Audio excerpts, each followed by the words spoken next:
ಶ್ರೀ ಗುರುಭ್ಯೋ ನಮಃ ಪರಮಗುರುಭ್ಯೋ ನಮಃ ಶ್ರೀಮದಾನಂದತೀರ್ಥಭಗವತ್ಪಾದಾಚಾರ್ಯ ಗುರುಭ್ಯೋ ನಮಃ ಹರಿ ಓಂ ಕಲ್ಯಾಣಾದ್ಭುತಗಾತ್ರಾಯ ಕಾಮಿತಾರ್ಥಪ್ರದಾಯಿನೇ ಶ್ರೀಮದ್ವೆಂಕಟನಾಥಾಯ ಶ್ರೀನಿವಾಸಾಯ ತೇ ನಮಃ. CS ಅಷ್ಟವನ್ನು ವೀಕ್ಷಿಸುವ ವೀಕ್ಷಕರಿಗೆ ಆತ್ಮೀಯ ಸ್ವಾಗತ. ನಮ್ಮ ಚಾನಲ್ನು ಸಬ್ಸ್ಕ್ರೈಬ್ ಮಾಡಿ ಎಲ್ಲರಿಗೂ ಶೇರ್ ಮಾಡಿ. 2025 ಇಸವಿ ಜೂನ್ ತಿಂಗಳಲ್ಲಿ ವೃಷಭ ರಾಶಿಯವರ ಮೇಲೆ ಆಗುವ ಫಲಗಳ ಬಗ್ಗೆ ಒಂದು ವಿಚಾರ ಮಾಡೋಣ. ಹಾಗೂ ಗೋಚಾರದಲ್ಲಿ ವೃಷಭ ರಾಶಿಯವರಿಗೆ ವೃಷಭ ರಾಶಿಯಲ್ಲಿ ರವಿ ಸಂಚಾರವನ್ನು ಮಾಡ್ತಾನೆ, ಮಿಥುನ ರಾಶಿಯಲ್ಲಿ ಬುಧ ಮತ್ತು ಗುರು ಸಂಚಾರವನ್ನು ಮಾಡ್ತಾರೆ, ಸಿಂಹ ರಾಶಿಯಲ್ಲಿ ಕುಜ ಮತ್ತು ಕೇತು ಸಂಚಾರ ಮಾಡ್ತಾರೆ, ಕುಂಭದಲ್ಲಿ ರಾಹು ಸಂಚಾರ, ಹಾಗೂ ಶನಿಯು ಮೀನದಲ್ಲಿ, ಮೇಷದಲ್ಲಿ ಶುಕ್ರ ಸಂಚಾರ ಮಾಡ್ತಾರೆ. ಹಾಗಾಗಿ ಈ ಗ್ರಹಗಳ ಸಂಚಾರದಿಂದ ಆಗುವ ವಿಶಿಷ್ಟವಾದ ಫಲಗಳ ಬಗ್ಗೆ ತಿಳಿದು ನಾವು ನಡೆಯೋಣ. ಮುಖ್ಯವಾಗಿ ವೃಷಭ ರಾಶಿಯವರಿಗೆ ಗುರುವಿನ ಬದಲಾವಣೆ, ಗುರು ಬಲ ಬಹಳ ಜೋರ ಬಂದಿದೆ ವೃಷಭ ರಾಶಿಯವರಿಗೆ. ಏನು ವಿಚಾರ ಮಾಡೋಗೆ ಇಲ್ಲ, ಅಷ್ಟು ಒಂದು ವಿಶಿಷ್ಟವಾದ ಒಂದು ಯೋಗ ಪ್ರಾರಂಭ ಆಗಿದೆ. ನಿಮ್ಮ ಕೆಲಸಗಳಿಗೆ ತಕ್ಕಂಥ ದ್ವಿಗುಣ ಲಾಭಗಳನ್ನು ನೀವು ನೋಡ್ಬೋದು. ವೃಷಭ ರಾಶಿಯವರಿಗೆ ಈ ತಿಂಗಳಲ್ಲಿ ಹೊಸ ಉದ್ಯೋಗಗಳು ಪ್ರಾರಂಭವಾಗ್ತದೆ, ಸಿಗ್ತದೆ. ಹೊರದೇಶಕ್ಕೆ ಪ್ರಯತ್ನ ಪಟ್ಟರೆ ಅಲ್ಲೂ ಕೆಲಸ ಆಗ್ತದೆ. ಇದು ಯಾವಾಗಲೂ ಬರುವಂಥ ಯೋಗ ಅಲ್ಲ. ಯಾಕೆ ಎಲ್ಲ ರೀತಿಯ ಒಳಗೆ 99% ಇಸ್ ಗುಡ್ ಇಂಪ್ರೂವ್ಮೆಂಟ್ ಇದೆ ವೃಷಭ ರಾಶಿಯವರಿಗೆ. ನೀವು ಇಮ್ಯಾಜಿನ್ ಮಾಡೋಕ್ಕೆ ಹೋಗಲ್ಲ. ಆದರೆ ಎಚ್ಚರ ತಪ್ಪಬಾರದು, ಯೋಚಿಸಿ ಕಾಲಿಡಬೇಕಾಗ್ತದೆ. ನಿಮ್ಮ ಹಿಂದಿನ ಶತ್ರುಗಳು ನೋಡಿದ್ದಾರೆ ನೀವೆಲ್ಲ, ನಿಮ್ಮನ್ನು ಕಂಡ್ರೆ ಯಾರಿಗೆ ಹಾಗೆ ಇದ್ದಾರೆ ಅಂತೆಲ್ಲ ಗೊತ್ತು ನಿಮಗೆ.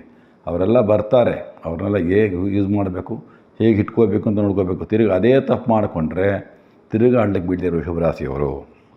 ಭೂಮಿ, ಮನೆ, ಸ್ವಂತ ಕೆಲಸ ಕಾರ್ಯಗಳು, ವ್ಯವಹಾರಗಳೆಲ್ಲ ಕೂಡಿ ಬರುವಂತಹ ಯೋಗ.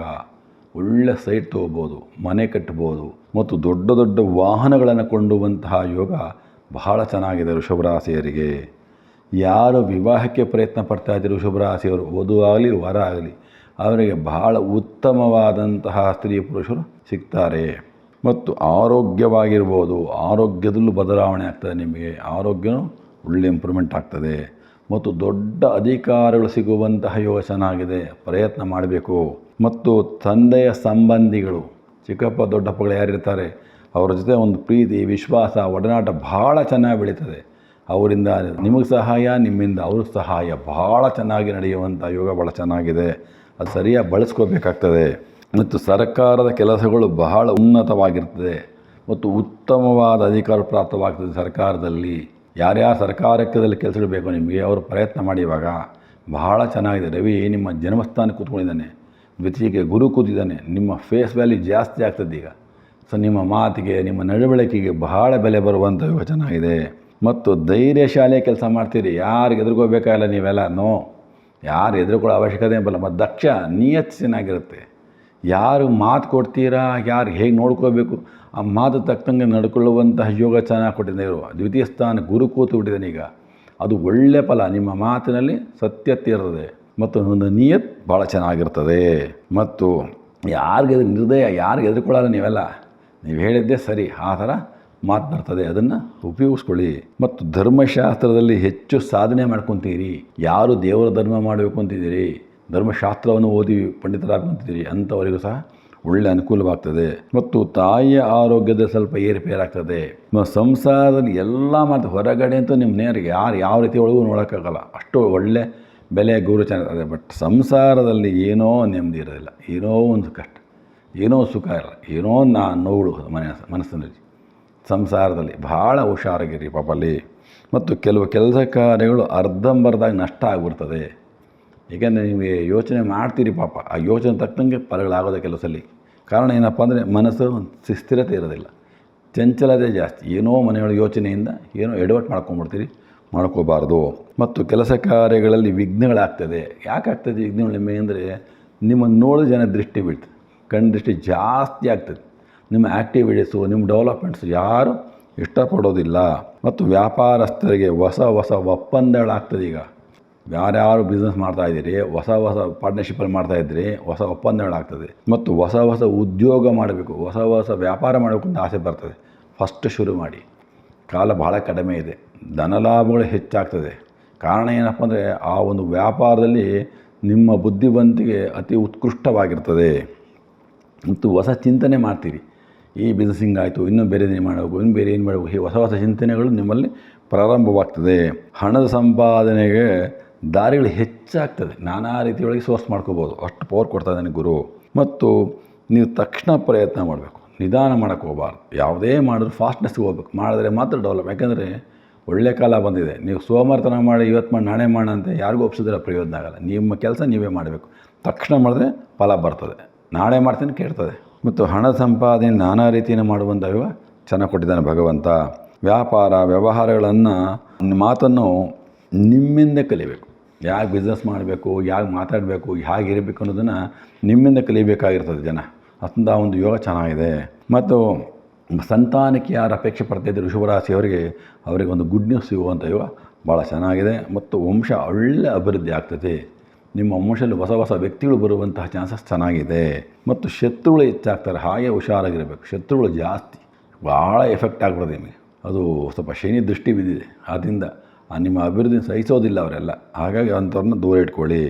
ಮತ್ತು ನಿಮ್ಮ ಸಂಪಾದನೆಯು ನ್ಯಾಯಯುತವಾಗಿ ಧರ್ಮದಿಂದ ಕೊಟ್ಟಿರ್ತದೆ. ನೀವೇನು ಯಾರಿಗೂ ಮೋಸ ಮಾಡಬೇಕಾಗಿಲ್ಲ. ನಿಮ್ಮ ಅದೃಷ್ಟ ಹಂಗಿದೆ ನಿಮ್ಮ ಕೈಗೆ. ನಿಮ್ಗೆ ಫಲ ಕೊಡಬೇಕು, ದೇವ್ರಿಗೆ ಕೊಡ್ತಾನೆ. ನಿಮ್ಮ ಕಷ್ಟ ಸುಖಕ್ಕೆ ನಿಮ್ಗೆ ಏನು ಬೇಕೋ ದೇವ್ರು ಕೊಟ್ಟೇ ಕೊಡ್ತಾನೆ. ನಿಮ್ಮಲ್ಲಿ ಶ್ರದ್ಧೆಯನ್ನು ವಹಿಸಬೇಕು, ಆಲಸ್ಯವನ್ನು ಮಾಡಬಾರ್ದು. ಹಾಗಾಗಿ ವಿಶಿಷ್ಟವಾದ ಸಂಪಾದನೆ ಭಾಳ ಚೆನ್ನಾಗಿರ್ತದೆ.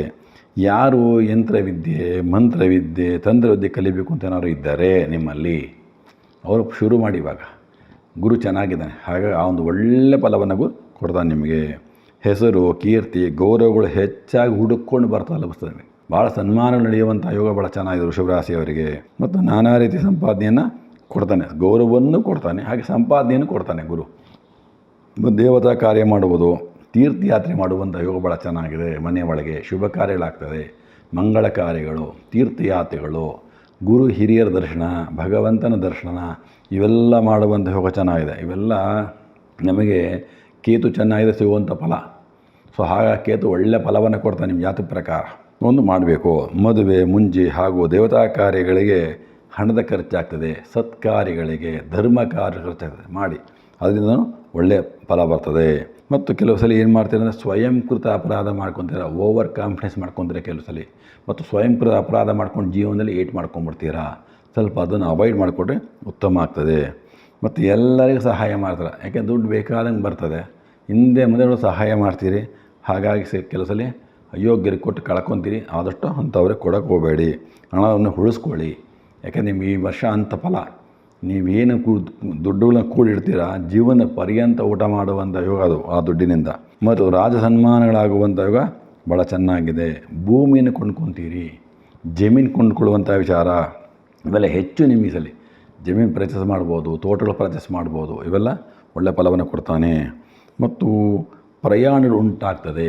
ಈ ಪ್ರಯಾಣಗಳಿಂದಲೂ ಸಹ ನಿಮಗೆ ಒಳ್ಳೊಳ್ಳೆ ಅಧಿಕಾರ ಸಿಗ್ತದೆ, ಒಳ್ಳೆಯ ವ್ಯಕ್ತಿಗಳು ಸಿಗ್ತಾರೆ, ಒಳ್ಳೆ ಬಿಸ್ನೆಸ್ ಸಿಗ್ತದೆ. ಹಾಗಾಗಿ ಪ್ರಯಾಣ ಬಂದಾಗ ಹೋಗಿ, ಯಾವುದೇ ಕಾರಣಕ್ಕೂ ಬೇಡ ಅನ್ಬೇಡಿ. ಆ ಪ್ರಯಾಣದಲ್ಲೂ ಸಹ ಅನುಕೂಲವಿರ್ತದೆ. ಸೊ ಆದರೆ ಮಕ್ಕಳಿಂದ ಏನೋ ಒಂದು ತೊಂದರೆ, ಮನಸ್ಸಲ್ಲಿ ಮನೋವ್ಯಥೆ ಇರ್ತದೆ. ಮಕ್ಕಳು ಹೇಳಿದ ಮಾತು ಕೇಳಲ್ಲ, ಅವರದೇ ಆದ ರೀತಿ ನೀತಿಗಳು, ಅವರಿಂದ ನೋವು. ನಿಮಗೆ ಹೆಚ್ಚು ಕುಟುಂಬದಲ್ಲಿ ನೋವಿನ ಹೊರಗಡೆ ನೋವು ಬರಲ್ಲ. ನಿಮಗೆ ಹೊರಗಡೆ ನಿಮ್ಮ ಮಾತು, ನಿಮ್ಮ ವ್ಯವಹಾರ ಹೆಂಗೋ ಜಯಿಸ್ಕೊಂಬಂದುಬಿಡ್ತೀರಿ. ಈ ಮನೆಯೊಳಗೆ ನಿಮಗೆ ತಾಪತ್ರೆ ಆಗುವಂಥ ಚಾನ್ಸಸ್ ಜಾಸ್ತಿ ಇರ್ತದೆ. ಸ್ವಲ್ಪ ನೋಡ್ಕೊಳ್ಳಿ, ಸ್ವಲ್ಪ ಮನಸ್ಸು ಭಾಳ ಗಟ್ಟಿ ಮಾಡ್ಕೊಂಡು ಓಡಾಡಿ. ಯಾಕೆಂದರೆ ದೇವರು ಯಾರಿಗೆ ಎಷ್ಟು ಫಲ ಕೊಡ್ತಾನೋ ಅಷ್ಟೇ ಫಲ, ಎಷ್ಟು ಸುಖಗಳು ಅಷ್ಟು ಸುಖ. ಹಾಗಾಗಿ ಮಕ್ಕಳಿಂದ ಆಗಲಿ ಮನೆಯಿಂದ ಸ್ವಲ್ಪ ನೆಮ್ಮದಿ ಸಿಗುವುದು ಭಾಳ ಕಡಿಮೆ ಈ ವೃಷಭರಾಶಿಯವರಿಗೆ. ಮತ್ತು ಕುಟುಂಬದಲ್ಲಿ ಹೊಸ ಹೊಸ ಜವಾಬ್ದಾರಿ ಜಾಸ್ತಿ ಆಗ್ತದೆ. ನೀವೇನು ಮಾಡಿಕೊಟ್ರು ನಿಮಗೆ ಹೆಚ್ಚು ಜವಾಬ್ದಾರಿ ಬರ್ತದೆ. ಎಲ್ಲ ಕೆಲಸಕ್ಕೂ ನೀವೇ ಬೇಕು, ಆದರೆ ನಿಮಗೆ ಬೆಲೆ ಸಿಗೋದು ಬಹಳ ಕಡಿಮೆ. ಮತ್ತು ದುಡಿಮೆ ಅಂತೂ ಹಗಲಿರುಳನ್ನೇ ದುಡಿತೀರಿ. ದುಡಿಮೆಗೇನು ಯೋಚನೆಯೇ ಬರೋದಿಲ್ಲ. ರಾತ್ರಿ ಆಗಲಿ ದುಡಿಬೇಕಾ, ದುಡ್ಡು ತಂದಾಕ್ತೀರಿ. ನಿಮ್ಮ ಬಂಧುಗಳಿಗೆ ಹಣ ಸಹಾಯವನ್ನು ಮಾಡ್ತೀರಿ, ವಿಶೇಷವಾಗಿ ಅವ್ರಿಗೆಲ್ಲ ಒಂದು ಹೆಲ್ಪ್ ಮಾಡಿಕೊಡ್ತೀರಿ. ಮತ್ತು ಒಳ್ಳೆ ಗಂಗಾ ಸ್ನಾನ ಮಾಡುವಂಥ ಯೋಗ ಚೆನ್ನಾಗಿದೆ. ಇದಕ್ಕೆ ರಾಹು ಚೆನ್ನಾಗಿರಬೇಕು ಜಾತಕದಲ್ಲಿ. ಸೊ ಆ ಒಂದು ಫಲ ನಿಮಗೆ ಚೆನ್ನಾಗಿದೆ. ಹಾಗಾಗಿ ಗಂಗಾ ಸ್ನಾನ ಮಾಡಬೇಕಾದ ಯೋಗ ಇದೆ. ಗಂಗಾ ಸ್ನಾನ ಅಂದರೆ ಏನಪ್ಪ ವಿಷಯ ಅಂದರೆ, ಕೆಟ್ಟ ಪಾಪಗಳನ್ನು ಕಳೆದುಕೊಳ್ಳುವಂಥ ಯೋಗ, ಕೋಪವನ್ನು ಮರ್ದನ ಮಾಡುವಂಥ ಯೋಗ. ಯಾರು ನಿಮಗೆ ಮೋಸ ಮಾಡ್ತೀರಿ ಅಂಥವ್ರಿಗೆ ಕೆಟ್ಟದಾಗ್ತದೆ. ಯಾರ ನೀವು ಮೋಸ ಮಾಡಬೇಕು ಅಂದರೆ ಅವ್ರಿಗೆ ಕೆಟ್ಟದಾಗ್ತದೆ. ಇದು ಗಂಗಾ ಸ್ನಾನದ ಪವರ್. ಹಾಗಾಗಿ ಗಂಗಾ ಸ್ನಾನ ಯೋಗ ಸಿಕ್ಕಿದ್ರೆ ದಯವಿಟ್ಟು ಹೋಗಿ ಬನ್ನಿ, ಮಾಡಿಕೊಳ್ಳಲಾಗ್ತದೆ. ನಿಮಗೆ ಆಗುವ ತೊಂದರೆ ಎಂದರೆ ಸಂಸಾರದಲ್ಲಿ ನೆಮ್ಮದಿ ಭಾಳ ಕಡಿಮೆ ಇರ್ತದೆ. ಹಾಗಾಗಿ ಭಾಳ ಮನಸ್ಸಿಗೆ ಹಚ್ಕೋಬೇಡಿ. ಯಾರಿಗೆ ಎಷ್ಟು ಫಲ ಮಾಡಿಕೊಟ್ರು ನಿಮಗೆ ಸಿಗುವಂತಹ ಬೆಲೆ ಭಾಳ ಕಡಿಮೆ ಆಗ್ತದೆ.